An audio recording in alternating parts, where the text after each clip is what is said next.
शादी के बाद हमारी ज़िंदगी में आते हैं 4 रिश्ते जिनसे हमें सुनने पड़ते हैं 4 बातें।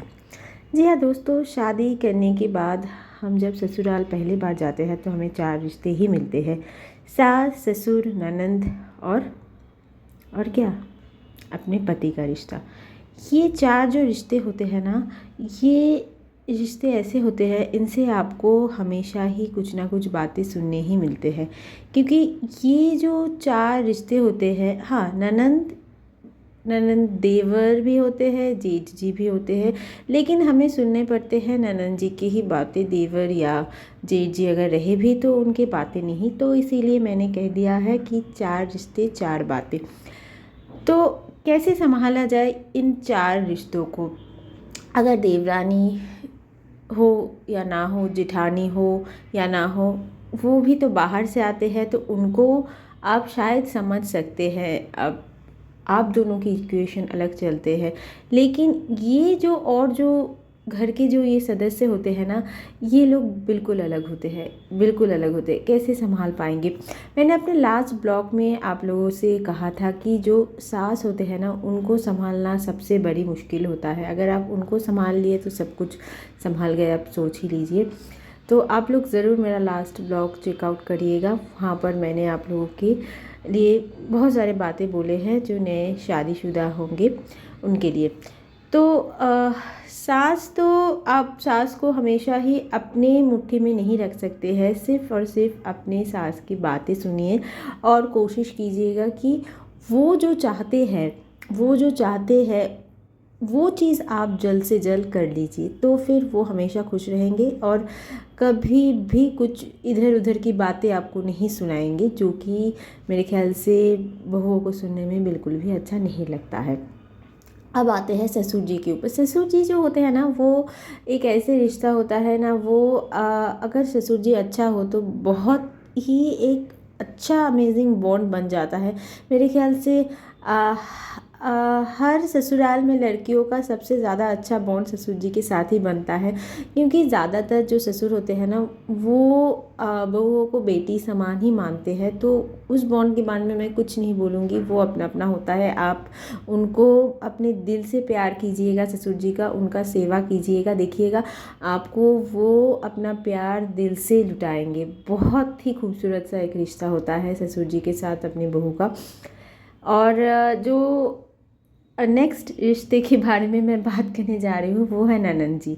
ननंद जी का जो रिश्ता होता है ना, ये बहुत ही खट्टी मीठी नोक-झोंक वाली रिश्ता होता है। तो इस रिश्ते को ना संभाल के रखना बहुत ही मुश्किल हो जाता है, क्योंकि अगर इसका डोरी थोड़ा सा भी हिल जाए ना, तो फिर बस गया। क्योंकि ननंद का क्या होता है कि वो घर उसका रहता है, अब वो घर छोड़ के जा चुकी है, या ननंद हमेशा ही ऐसा होता है कि घर छोड़ के जाने वाले होते हैं, इसको पता है। तो उसका जो ये घर है ना, वो सच में सब बोलते हैं कि सास अपना घर को दे रही है बहू को, तो उसको तो मतलब लगेगा ही कि हाँ, मेरा सब कुछ अब मेरी बहू ले लेगी। लेकिन जो ननंद होता है ना, आप उनके बारे में सोचिए। वो सब कुछ यहाँ से सब कुछ छोड़ के जा रही है, जहाँ हर एक चीज़ के ऊपर उसका हक था, लेकिन वो सारी चीज़ें अभी उस घर में जो नया उनकी भाभी आएंगी वो करेंगे। तो हर ननंद ना इस चीज़ को एक्सेप्ट नहीं कर पाते हैं। ये बिल्कुल 100% सच बात है। तो इसीलिए वहाँ पर से ना मन मिटाव, ये सारी चीज़ें शुरू होता है।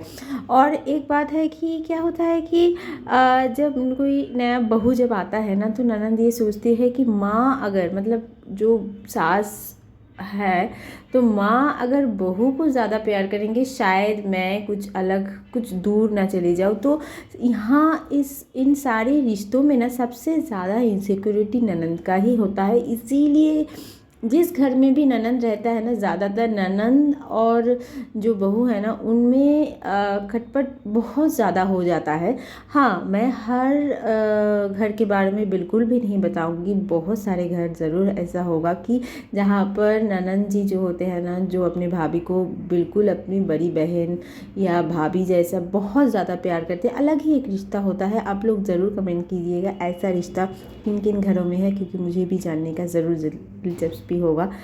तो क्या है कि नया जो बहू आता है ना, तो उनके लिए ये ननंद जी को संभालना बहुत मुश्किल हो जाता है। तो सबसे पहली बात जो मैं हर एक बहू से बोलना चाहूँगी वो है कि माँ और बेटी का जो रिश्ता होता है ना, आप कभी भी उस रिश्ते के अंदर बिल्कुल भी जाने की कोशिश भी मत कीजिएगा। आप सिर्फ ये ऑब्ज़र्व कीजिएगा कि माँ और बेटी का जो प्यार है ना, जो चीज़ में वो दोनों कंफर्टेबल है, आप उस जोन में मत जाइएगा। कि हाँ, कहीं से भी ऐसा ना लगे बेटी को कि हाँ, माँ के साथ तो मैं ये करती थी, अभी तो भाभी ये कर रही है। तो ये चीज़ ना उनकी नज़र में बहुत खटक जाती है कि अरे ये क्यों कर रही है। फिर वो दूसरा कुछ सोचती है कि वो ऐसे कर रही है तो ठीक है, मैं ऐसा कुछ करूँगी तो इससे माँ के साथ उनका झगड़ा हो जाए कि ऐसा कुछ हो जाए। तो ऐसे बहुत सारी चीज़ें ना चलता रहता है। मैं नहीं बोलूँगी कि ये कोई सीरियल का प्लॉट है, डेली सोप का कुछ प्लॉट है, बिल्कुल ऐसा नहीं है, लेकिन रियलिटी में ऐसा होता है।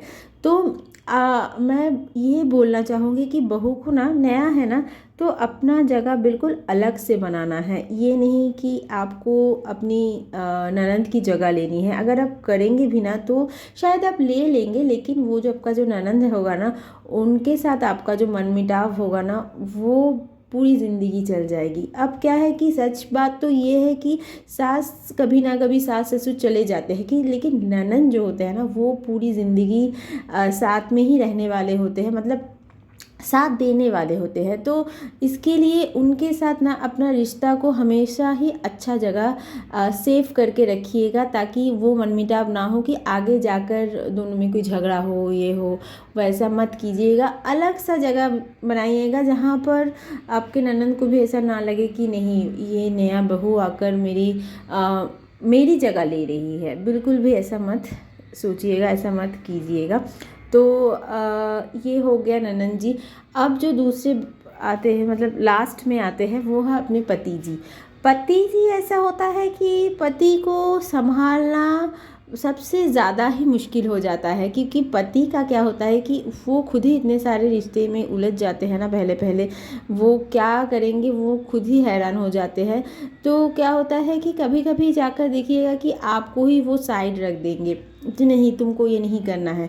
तो आपको कभी कभी ऐसा लग सकता है कि अरे मैं ये नहीं क्यों नहीं कर सकती हूँ, ये तो दीदी कर रही है, कि ये आपकी बहन कर रही है, ये माँ कर रही है, तो मैं क्यों नहीं कर सकती हूँ। तो क्या होता है कि आप जब जाइएगा ना, वहाँ पर अपने पति की बात ज़रूर सुनिएगा कि वो क्या कह रहा है।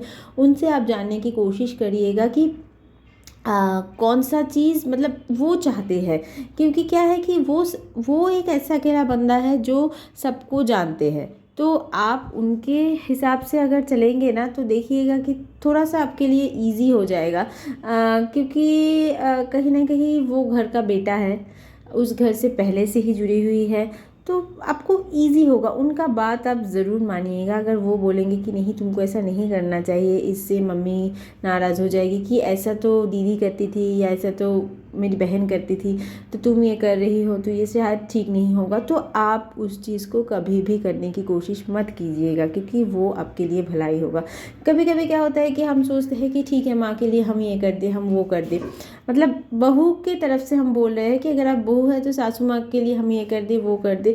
तो तब देखिएगा, अगर आपके हस्बैंड बोले नहीं ये तुम मत करो, ये तो मेरी बहन करती है, तो आप ये बिल्कुल भी मत कीजिएगा। ये कभी कभी बहू ये सोचती है अगर मैं ही ये करती रहूँगी, कि क्योंकि माँ के साथ तो मुझे ही, सासू माँ के साथ तो मुझे ही आगे तक जाना है, आगे तक रहना है, तो मैं ये करती हूँ। लेकिन जब तक आपकी ननंद उस घर में रहेगी ना, आप अपनी ननंद की कोई भी चीज़, ऐसी काम मत कीजिएगा जिससे आपका ननंद हर्ट हो, कि उनको ऐसा ना लगे कि हाँ ये नया आ गई है तो अब मेरी ही जगह ले रही है। बिल्कुल भी ऐसा मत कीजिए।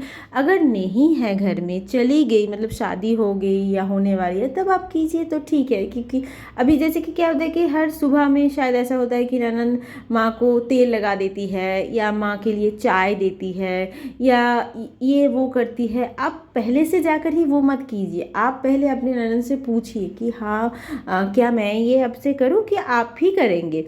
अगर वो बोले कि नहीं ये मैं नहीं करूँगी, तुम करो अब, तो ठीक है।